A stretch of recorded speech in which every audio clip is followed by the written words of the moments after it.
झारखंड एक ऐसा प्रदेश जो खुद को अमीर है, पर यहाँ के आदिवासी मूलवासी आज भी गरीबी का दंश झेल रहे हैं।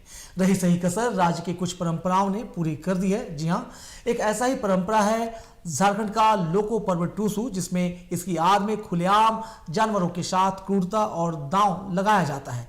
वहीं अब्बा डब्बा और झंडी मुंडी के तहत जुआ का संचालन होता है। इसे लेकर देखिए एक रिपोर्ट। परंपरा के नाम पर कब तक विनाश का खेल। टूसू मेले की आड़ में खुलेआम मुर्गा लड़ाई और जुआ। अपनी गाढ़ी कमाई लुटा रहे हैं आदिवासी मूलवासी। कोल्हान प्रमंडल में इसके संचालक हो रहे मालामाल। आयोजकों को प्राप्त है किसका संरक्षण और क्यों। रहनुमा ही दे रहे हैं परंपरा के नाम पर इस वैध धंधे को बढ़ावा। झारखंड एक ऐसा प्रदेश जो खुद को अमीर है, पर यहाँ के आदिवासी मूलवासी आज भी गरीबी का दंश झेल रहे हैं। रही सही कसर राज्य के कुछ परंपराओं ने पूरी कर दी है। जी हाँ, ऐसा ही एक परंपरा है झारखंड का लोक पर्व टूसू, जिसकी आड़ में खुलेआम जानवरों के साथ क्रूरता और दांव लगाया जाता है। वहीं अब्बा डब्बा और झंडी मुंडी के तहत जुआ का संचालन किया जाता है। इन खेलों से आयोजकों की जमकर चांदी कट रही है, जबकि गरीब तबका परंपरा के नाम पर अपनी गाढ़ी कमाई लुटाने को मजबूर है। कमेटी के मेंबर हैं, वो लोग अपना एंजॉय करते हैं कि चलो यार आज का पार्टी हो जाए। 100 रुपया लगा लिया। वो अपने अपने में दोस्त याद में होता है ना, घर में होता है ना, दिवाली के दिन में परिवार वाले लोग कैसे जुआ खेलते हैं। ताश अच्छे अच्छे घर के इंजीनियर हो, डॉक्टर हो, फॉरनर हो। अब डॉक्टर को बोलिएगा सिगरेट मत पियो, छोड़ेगा? पिएगा ही है। तो वो एक शिष्टा और विशेष है, लेकिन हानि है सिगरेट पीना। जुआ खेलना भी हानि है, अब मुर्गा लड़ाई करना भी हानि है। लेकिन उसी मुर्गा को काट के खाएगा कुंटल कुंटल। 1 जनवरी को शादी विवाह में, छठी में, मुजुट्ठी में, बड़ा दिन में, दशहरा में, पूजा में, पाठ में बलि होता है। तो एक ट्रेडिशन खत्म नहीं होगा। जानकारों का कहना है कि मुर्गा लड़ाई और हब्बा डब्बा जैसे खेल स्पष्ट रूप से जुआ की श्रेणी में आते हैं, जिन पर कानूनन प्रतिबंध भी है। इसके बावजूद आयोजक बेखौफ होकर इन खेलों का संचालन कर रहे हैं और भारी भीड़ जुटाकर अवैध कमाई कर रहे हैं। इस खुलेआम चल रहे अवैध कारोबार से सामाजिक ताना बाना बुरी तरह प्रभावित हो रहा है और कई परिवार आर्थिक बर्बादी की कगार पर पहुंच चुके हैं। इतना ही नहीं, इसको लेकर झारखंड के पूर्व मंत्री दुलाल भुइयां ने भी अजीब तर्क दिया है। आइए आपको सुनाते हैं उन्होंने किस तरह से इस अवैध कारोबार को परंपरा से जोड़ लिया। इसको रोक नहीं सकता, ये संस्कृति को चलने दो। हमारे जितने भी कानून वेद लोग हैं, हम उसको जोहार करते हैं।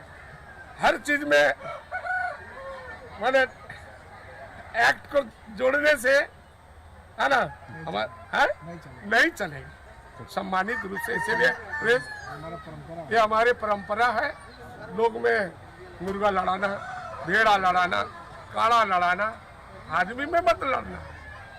सबसे बड़ा सवाल यह है कि सब कुछ खुलेआम होने के बावजूद पुलिस और प्रशासन की चुप्पी क्यों है। क्या जिम्मेदार अधिकारी इस अवैध गतिविधि से अनजान हैं या जानबूझकर आंखें मूंदे बैठे हैं? यदि प्रशासन की मौन स्वीकृति नहीं है तो फिर कार्रवाई क्यों नहीं हो रही है? आखिर परंपरा के नाम पर कब तक विनाश का खेल चलता रहेगा? साथ ही कब तक परंपरा के नाम पर गाढ़ी कमाई लुटाते रहेंगे झारखंड आदिवासी और मूलवासी?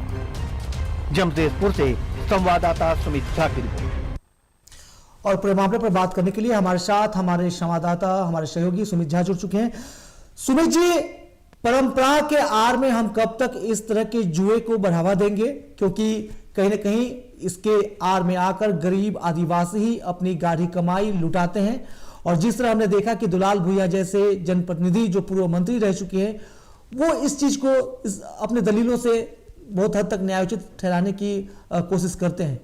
जी देखिए कि पूरा कोल्हान प्रमंडल में जो है तकरीबन ये बुधवार से जो शुरू हुआ है, आगामी 10 से 15 दिन तक विभिन्न मेलों का आयोजन चलेगा और मेलों के आड़ में जो है वो मुर्गा फाड़ा और हब्बा डब्बा जो सीधा सीधी जुए के श्रेणी में आते हैं और जो प्रतिबंधित भी है, इन तमाम खेलों का जो है वो आयोजन किया जाता है। सीधी तौर पर इसमें लोगों की जो गाढ़ी कमाई होती है वो लोग लुटाने पे, लालच के कारण जो है वो लोग लुटाने पे मजबूर हो जाता है। लेकिन सवाल फिर से वही है कि इस गैर कानूनी धंधे में लूट कौन रहा है और मालामाल कौन हो रहा है। अगले 10 से 15 दिनों तक जो ये चलते रहेगा, ये जो मेला चलेगा, उसमें गरीब आदिवासी मजबूर जो गाढ़ी उनकी कमाई है वो गवाकर दोबारा जो है रोजगार की तलाश में शहरों की ओर पलायन करेंगे और वही रह जाएंगे सफेद पोश आयोजक जो हर मंच में आदिवासी के पलायन पर आंसू बहाते हैं, शासन और प्रशासन को कोसेंगे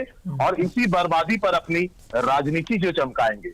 लेकिन इस पर न ही पुलिसिया दबाव है, यहाँ तक कि आप देख सकते हैं कि पूर्व मंत्री दुलाल भुइयां भी इसकी कहीं ना कहीं पैरवी भी करते नजर आ रहे हैं और कह रहे हैं कि ये परंपरा है, इसे चलने दो। तो ये आखिर कब तक चलेगा? जब तक लोग खुद से सजग नहीं होते, जब तक प्रशासनिक अधिकारी सजग नहीं होते, जब तक ये हमारे जनप्रतिनिधि, ये हमारे पूर्व मंत्री ये सजग नहीं होते, तब तक ये बंद होना असंभव दिख रहा है। जी कृष्णा। बिल्कुल, बहुत शुक्रिया तमाम जानकारी के लिए सुमित जी। सुमित जी बता रहे थे किस तरह अब भी पूरे कोल्हान प्रमंडल में ऐसे त्योहारों के मौके पर जब मेले लगते हैं तो इस दौरान इस तरह के स्थिति तस्वीर सामने आती है और लोगों की कमाई को परंपराओं के नाम पर लूटा जाता है।